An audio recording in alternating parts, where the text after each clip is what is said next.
नमस्ते दोस्तों, मैं मौर्य वर्षा मेरे यूट्यूब चैनल पर आप सबका स्वागत करती हूँ। आज हम मोहन राकेश द्वारा लिखित आधे अधूरे यह नाटक देखने वाले हैं। वैसे नीट के सिलेबस में मोहन राकेश के 2 नाटक रखे गए हैं, जिसमें एक है आधे अधूरे और दूसरा है आषाढ़ का एक दिन या पहला दिन। ठीक है, तो चलिए आज हम आधे अधूरे नाटक को देखते हैं। यह नाटक 1969 में प्रकाशित हुआ है। इस नाटक के जो मुख्य पात्र हैं वो मैं आपको बता देती हूँ। वो पात्र हैं, पहला सावित्री स्त्री, जो इस नाटक की नायिका है, इस नाटक का केंद्रीय पात्र है। दूसरा पुरुष है, यानी इस नाटक में 4 पुरुष आए हुए हैं, पुरुष 1, पुरुष 2, पुरुष 3, पुरुष 4, जिसमें पहला पुरुष जो है महेंद्रनाथ, जो सावित्री का पति है, और दूसरा पुरुष है सिंघानिया, तीसरा जगमोहन, चौथा जुनेजा। अब सावित्री और महेंद्रनाथ के परिवार की ये जो कथा है, इसमें इनके 3 संतान भी हैं। उसमें इनका एक बेटा अशोक जो 21 साल का है, और बेटी बिन्नी जो बड़ी है, छोटी बेटी किन्नी। ठीक है, ये हो गए इस नाटक के पात्र। अब इस नाटक के हम संक्षिप्त में विषय देखते हैं एक एक लाइन में। जैसे नेट के परीक्षा में ऐसे ही प्रश्न पूछे जाते हैं कि अगर नारी मुक्ति की भावना या परिवार विघटन की समस्या किस नाटक में चित्रित हुई है, ऑप्शन दिए जाते हैं और आपको उस ऑप्शन में से सही ऑप्शन चुनना होता है। तो चलिए इस नाटक के विषय देखते हैं। उसमें पहला आता है मध्यवर्गीय परिवार का चित्रण या मध्यवर्गीय परिवार के आंतरिक कलह का चित्रण इस नाटक में हुआ है।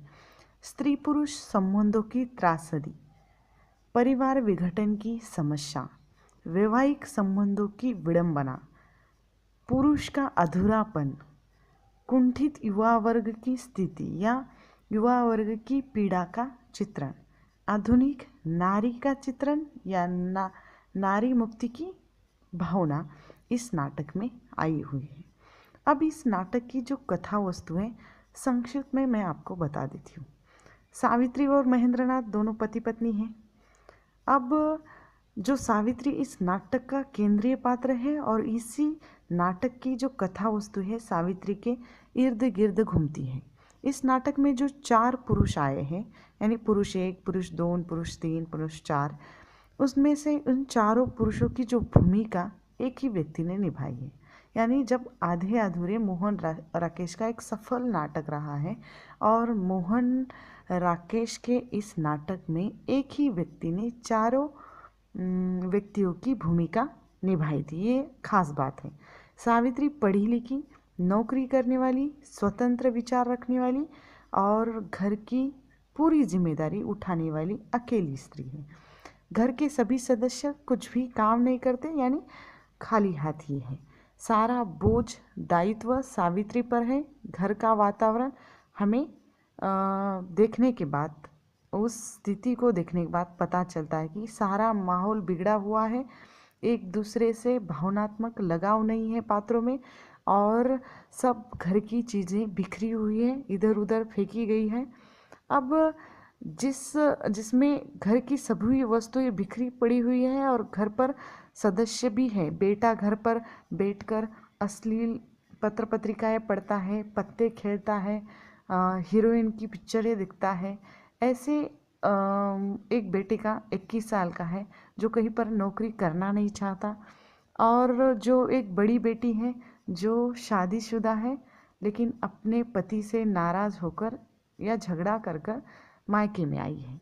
दूसरी बेटी जो है घर पर कम लेकिन बाहर ज़्यादा रहती है और कम उम्र में ही यौन संबंधों के बारे में बातें करने लगती है।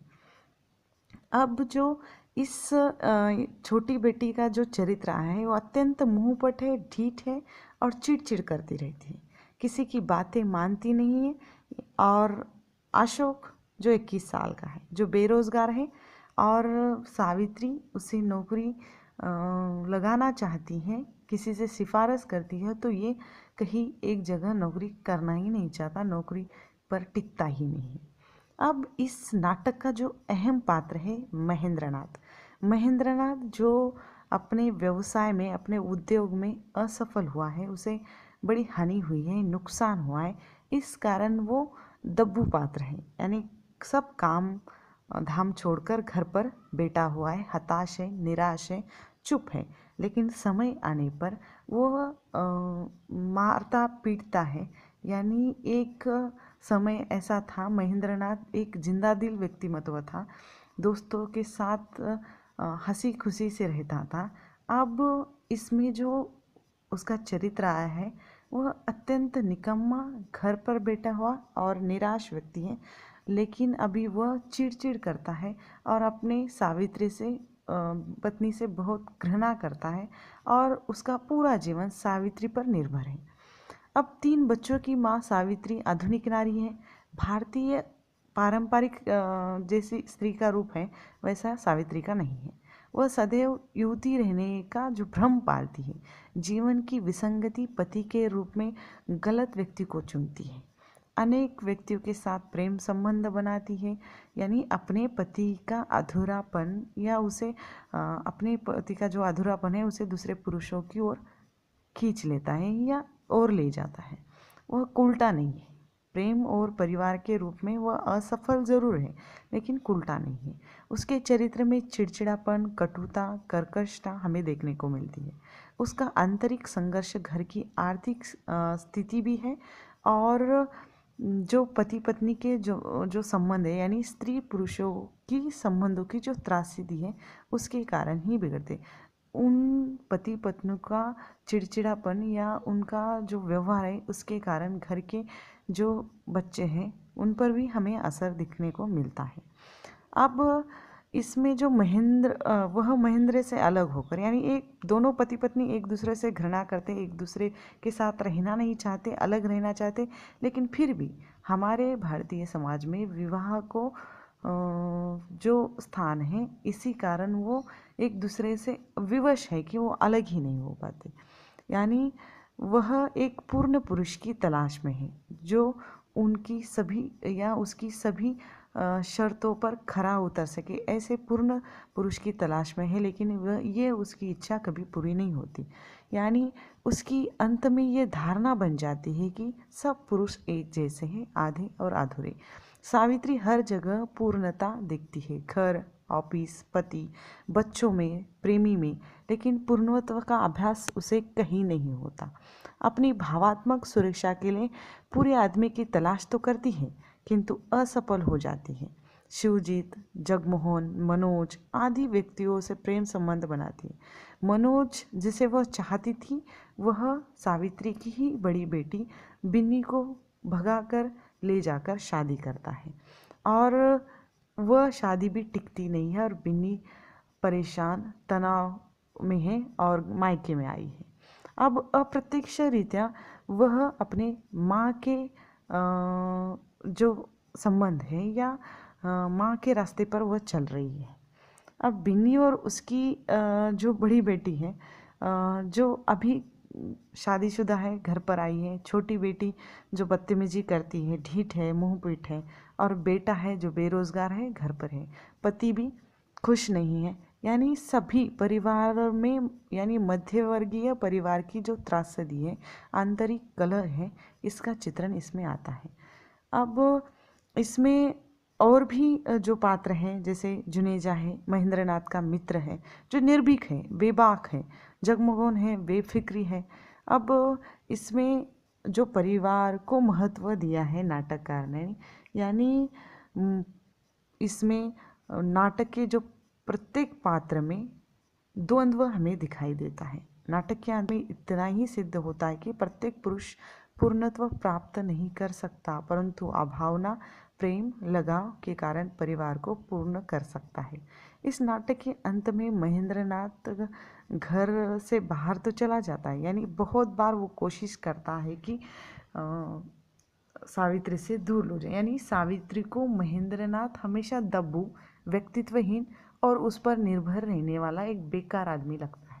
महेंद्रनाथ को लगता है कि सावित्री सदैव उस पर हावी होने तथा उसे अपमानित करने की कोशिश करती है। वह बार बार उससे दूर जाने की कोशिश करता है।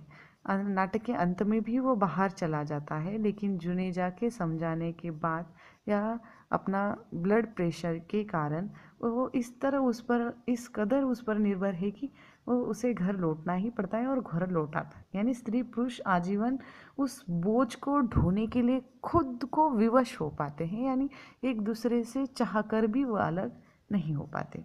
यह नाटक स्त्री पुरुष के संबंधों में व्याप्त असफलताओं, अपूर्ण महत्वाकांक्षाओं, यौन कुंठाओं तथा भय, घृणा और आक्रोश को उजागर करता है। ठीक है, अब ये सावित्री, महेंद्रनाथ और दूसरे जो कुछ पात्र हैं, ये आपको नेट की परीक्षा की दृष्टि से याद रखना है।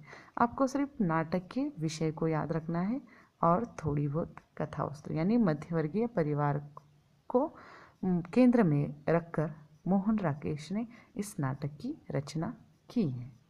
ठीक है, मेरा ये वीडियो आप लोगों को कैसा लगा आपको कमेंट करके बताना है।